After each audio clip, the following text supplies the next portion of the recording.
kasama.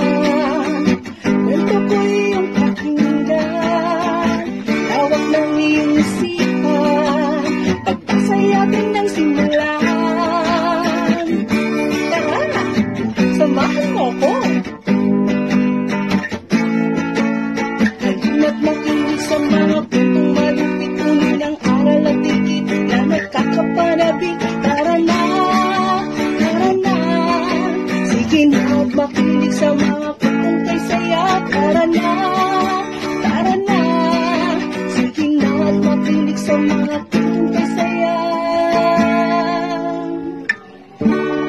Lawak ng iyong isipan, pagbasa'y atin ng simulan. Magandang araw! Halina't maglakbay sa mga kwentong pambata na kapupulutan ng mga aral. Ako nga pala si Teacher Jenny Rose E. Palikpik na mula sa paaralan ng Pangao Integrated School sangay ng lungsod ng Lipa na maghahatid sa inyo ng kwentong inyong kagigiliwan. Aking bibigyang buhay ang kwentong pinamagatang Si Tamaro sa Kagubatan na isinulat ni Ginang Eleanor Q. Bicol, Teacher 3, Ginang Mary May Rolane S. Alvea, Teacher 3, at Ginang Ginaline S. Deniega, Teacher 1, na mga gurong tagapayo ng ikatlong baitang mula sa Paaralang Sentral ng San Teodoro, Distrito ng San Teodoro, Dibisyon ng Oriental Mindoro. Iginuhit at kinulayan naman ni na Geoffrey C. Magnase at Joseph Polonpon ng Region 4, Mimaropa. Halina't ating alamin ang kwento ni Tamaro na piniling mamuhay mag-isa sa kagubatan malayo sa mga kasamahang hayop. Ano kaya ang mangyayari sa kanya? Mapagtanto kaya niya ang kahalagahan ng pagkakaroon ng kasama sa kagubatan? Kwento ko'y iyong pakinggan, lawak ng iyong isipan, sa pagbasa atin nang simulan. Si Tamaro sa Kagubatan. Sa liblib ng kagubatan, masayang naninirahan si Tamaro, ang Tamaraw.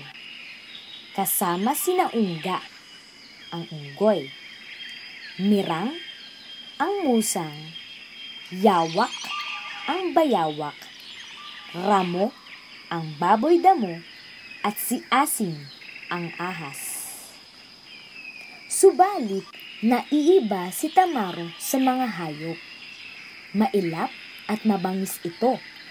Mas gusto niya na mapag-isa at tumira malayo sa mga kasamahan niya. Wala siyang kasundo sa mga ito. Isang araw, habang siya'y naliligo at nagtatampisaw sa lagaslas ng tubig sa talon, ay nakarinig siya ng kakaibang tunog. Hindi niya maipaliwanag kung anong uri ng ungol ng hayop ito, sapagkat kakaiba at napakalakas na noon lamang niya napakinggan. Anong hayop kaya iyon? Tanong ni Tamaro sa kanyang sarili. At nagpatuloy ang napakalakas na kalabog ng mga bagay. Hinanap niya ang pinagmumulan nito. Nakita niya ang makapal na usok at mga nakatumbang putol-putol na punong kahoy. Dahan-dahan siyang lumapit at inalam kung ano ang nangyayari sa kanilang lugar. Nanlumo siya sa kanyang nakita. Wala ng buhay ang ilan sa mga hayop. Ang iba ay nakatali at duguan. Sa kabilang dako, nakita niya ang mga magkakainin na siyang dahilan ng pagkasira ng kagubatan at pagkamatay ng mga hayop. Dahan-dahan siyang humakbang papalapit sa mga ito. Biglang napalingon ang magkakainin at nakita siya. agad na itinutok ng magkakaingin ang baril sa kanya at ito'y ipinutok. Mabilis na tumakbo si Tamaro papalayo sa lugar na iyon. Habang nililisan niya ang lugar ay bigla siyang nakaramdam ng kirot sa kanyang paa. Naku! Tinamaan pala ako ng bala ng baril nila. Ano ang gagawin ko? Bulong ni Tamaro. Hindi ko kayang itaboy ng mag-isa ang magkakainin. Sambit niya sa sarili. Lakas loob siyang lumapit sa mga hayop upang humingi ng tulong at hindi naman siya nagdalawang salita. Una niyang pinuntahan si Yawak. Aba, bakit ka napadpad dito? Wala akong alam na nagawang kasalanan sa iyo. Nagtatakang wika ni Yawak. Kailangan nating magtulong-tulong upang matigil ang pagkasira ng ating tirahan. Wika ni Tamaro. At ikinuwento ni Tamaro ang kanyang mga nakita na ginagawa ng magkakainin. Kailangan natin ng tulong ng ibang hayop. Subalit, alam mo naman, natakot sila sa iyo. Paliwanag ni Yawak. Oo, nagkamali ako. Hindi ko pala kayang mag-isa sa ganitong sitwasyon. Pagpapakumbabang tugon ni Tamaro. Isa-isa nilang hinanap ang mga hayop. Una nilang nakita si Ungga. Naku, may nagawa ba ako na di mo nagustuhan? Takot na wika ni Ungga. Maya-maya pa, isa-isang dumating ang mga hayop. Meow! Meow!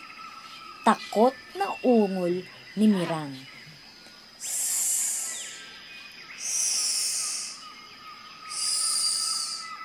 Mahinang bati ni Asin. Sinimulan na ni Tamaro na ipabatid sa mga hayop ang nangyayari sa kagubatan. Tahimik silang nakinig kay Tamaro. Gumawa ng mainam na plano ang mga hayop. Natatakot man, pero naroon pa rin ang layunin nilang mapangalagaan ang kanilang tirahan. Kailangan nilang mapaalis ang mga kaingero sa gubat. Sama-samang nilusob ni Tamaro at ng lahat ng mga hayop sa kagubatan ang magkakainin. Sa sobrang takot, dali-daling nagtakbuhan ang mga ito papalayo sa gubat. Mga kaibigan, humihingi ako ng tawad sa aking nagawang kasalanan sa inyong lahat. Akala ko ay kaya kong mabuhay ng nag-iisa. Paliwanag ni Tamaro. Kalimutan mo na iyon. Ang mahalaga ay nagtulong-tulong tayo upang mailigtas ang kagubatan na ating tirahan. Wika ni Yawak. Tuwang-tuwa ang mga hayop sapagkat naging matagumpay ang kanilang layunin na mapaalis ang mga kaingero sa gubat. Iyon ang naging simula ng kanilang pagiging magkakaibigan. Mula noon, naging mabuting kaibigan si Tamaro sa kanyang mga kasamahan. Samantala, ang magkakainin ay hindi na muling nakita doon. Masayang namuhay ang mga hayop sa kani-kanilang tahanan sa kagubatan. Ayan mga bata, sana ay nagustuhan nyo ang ating kwento. Mayroon akong inihandang mga tanong para sa inyo tungkol sa ating kwento. Para sa ikaunang katanungan, ano ang pamagat ng kwento?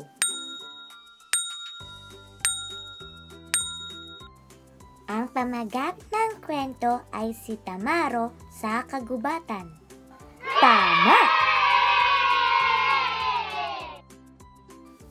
Para naman sa ikalawang katanungan, sino-sino ang mga tauhan sa kwento?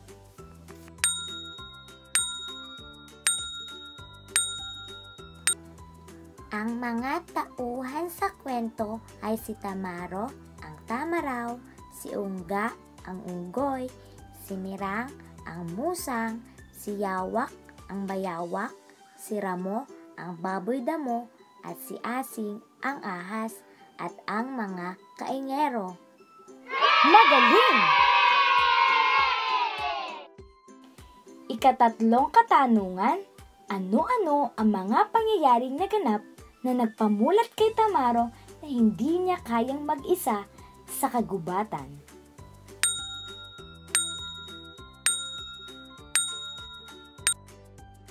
Maraming pangyayari kay Tamaro na nagpamulat sa kanya na hindi niya kayang mag-isa lamang sa kagubatan.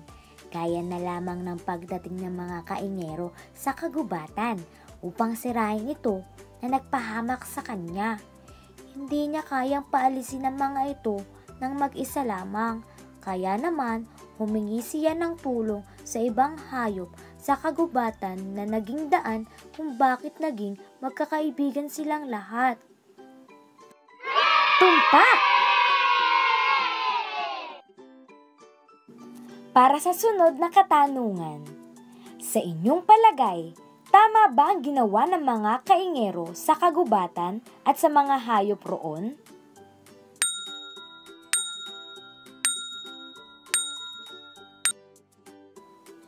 Hindi po tamang sirain ang kagubatan at saktan ng mga hayop roon. Sa halip ay ingatan at alagaan ng mga ito. Mahusay!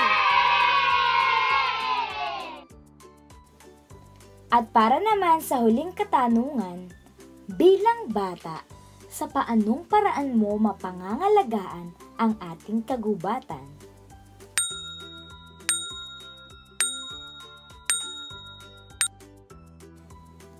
Dapat nating pangalagaan ang ating kagubatan dahil ito ay isa sa likas na yaman na bigay sa atin ng may kapal. Mapapangalagaan natin ito sa pamamagitan ng pag-iwas sa pagpuputol ng mga puno, pag-iwas sa pagsusunog at higit sa lahat, pangalagaan rin ang mga nakatirang hayop rito. Kainan ng iyong sagot! Nakakatuwa naman kayo mga bata. Tila naunawaan nyo ng husto ang ating kwento. Kaya naman mga bata, bawat isa sa atin ay nangangailangan ng tulong ng kapwa na magiging kaibigan natin at nariyan upang samahan tayo sa saya at lungkot. Kaya naman, itinuro sa atin ng kwento na walang sino man sa atin ang kayang mabuhay ng mag-isa. At isa pa ay ang kahalagahan ng pangangalaga sa kagubatan. Hanggang sa muli mga bata, paalam! Mula sa kwentong pangbata na kapupulutan ng mga aral at binigyang buhay ng mga guro sa sangay ng lungsod ng Lipa.